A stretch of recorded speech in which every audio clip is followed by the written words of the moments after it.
Tuan Yang Dipertua, kita semua boleh bersetuju bahawa kanak-kanak tidak boleh dilayan sama seperti orang dewasa.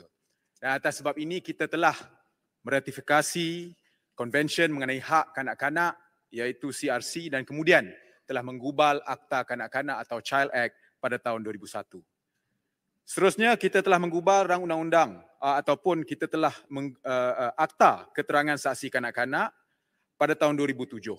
Namun demikian akta tersebut kita sudah tiba masa untuk kita melihat semula peruntukan-peruntukan yang ada dalam akta tersebut, mengambil kira pengalaman kita dan juga kemajuan teknologi yang kita ada sekarang untuk kita memberi perlindungan yang lebih, perlindungan tambahan kepada kanak-kanak.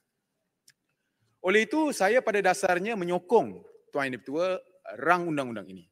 Tetapi pada masa yang sama, kita juga sentiasa harus mendukung prinsip yang menjadi satu prinsip dengan izin sakrosanct dalam sistem keadilan jenayah, iaitu prinsip innocent until proven guilty.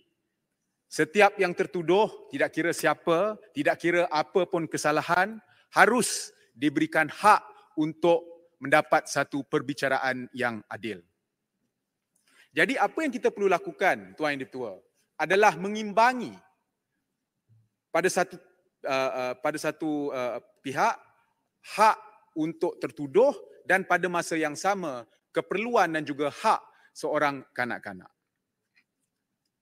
Saya ingin terus merujuk kepada cadangan untuk mengadakan satu pendengaran khas atau special hearing. Tuan Yang Dipertua, dalam menjalankan tanggungjawab saya sebagai peguam, saya telah banyak kali menyoal saksi kanak-kanak. Dan saya sendiri melihat bagaimana dalam kes-kes seksual terhadap kanak-kanak, kanak-kanak itu harus datang ke mahkamah dan menceritakan semula pengalamannya tentang apa yang telah berlaku setelah beberapa tahun telah pun berlalu. Jadi di situ kita boleh nampak bagaimana kanak-kanak itu terpaksa melalui satu, dengan izin, traumatic experience selepas dia cuba untuk melupakan perkara tersebut. Jadi saya menyokong pendengaran khas ini yang mana saya difahamkan bahawa ianya akan ada satu pendengaran sebelum perbicaraan itu berlangsung, yang mana kita ada situasi di mana saksi kanak-kanak itu mempunyai memori tentang apa yang telah berlaku yang masih fresh dengan izin, dan dia pula tidak perlu untuk melalui proses mahkamah itu yang akan mengambil masa yang bertahun pada selalunya. Namun demikian, Tuan Yang Dipertua, kita juga harus memastikan bahawa dalam kita ada pendengaran khas ini, bahawa kelengkapan yang ada itu perlu juga up to par. Sebab kita tahu, dalam mahkamah kalau ada perbicaraan, semua yang disebut oleh saksi akan direkodkan, akan dirakam. Kita batuk pun akan dirakam.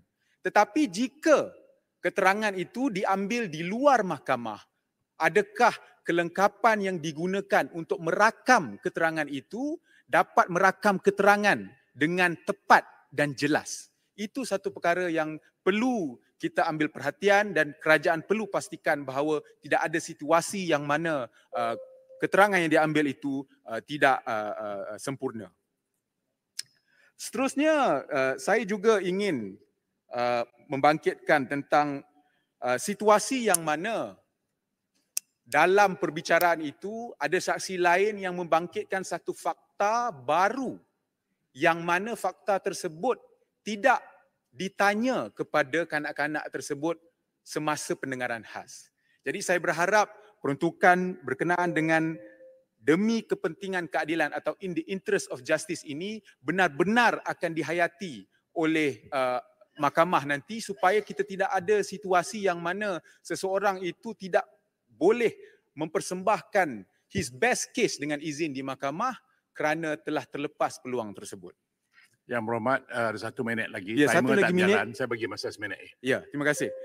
Satu lagi yang saya ingin bangkitkan adalah mengenai soalan-soalan yang tidak wajar ini.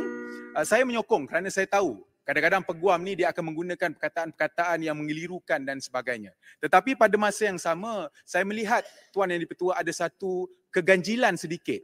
Yang mana kalau saya merujuk kepada Akta 676 itu sendiri, Section 2, saksi kanak-kanak itu tidak termasuk kanak-kanak yang dituduh di mahkamah untuk pertuduhan jenayah.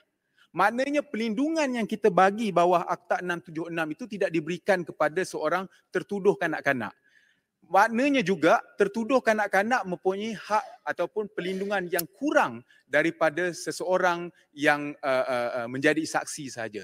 Jadi saya harap di masa hadapan mungkin kerajaan harus melihat keganjilan ini kerana kita harus bersetuju pada dasarnya bahawa semua kanak-kanak, tak kiralah mereka saksi atau mereka tertuduh, haruslah diberi pelindungan yang sewajarnya. Itu saja Tuan Yang Bangi mohon menyokong. Sekian. Terima kasih. Saya jemput Kota Baru.